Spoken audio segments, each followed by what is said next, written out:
శబరిమలపైన అయ్యప్ప కోరినట్టుగా ఆలయ నిర్మాణాన్ని అతి వేగంగా జరిపించాడు రాజశేఖర మహారాజు.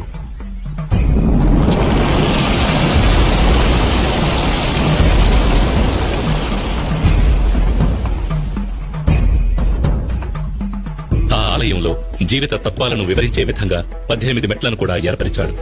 ఈ 18 పవిత్రమైన మెట్లు 18 కొండలకు, 18 మంది దేవతలకు, 18 తత్వాలకు ఆనవాలుగా ఉన్నాయి. 18 కొండలైన ఇంటిపారమల, కాళేకట్టిమల, పుదుచ్చేరిమల, కరిమల, తలైపారామల, దేవరమల, శ్రీపాదమల, మైలాడుమల, మాతంగమల, కాల్కిమల, చిట్రంబలమల, సుందరమల, నాగాంబలమల, గౌండమల, నిలకల్మల, నీలిమల, పొన్నాంబలమల, శబరిమల వంటి కొండలను 18 మంది దేవతలైన వినాయకుడు, శివుడు, పార్వతి, కుమారస్వామి, బ్రహ్మ, విష్ణు, రంగనాథుడు, కాళీ, యముడు, సూర్యుడు, చంద్రుడు, కుజుడు, బుధుడు, బృహస్పతి, శుక్రుడు, శనీశ్వరుడు,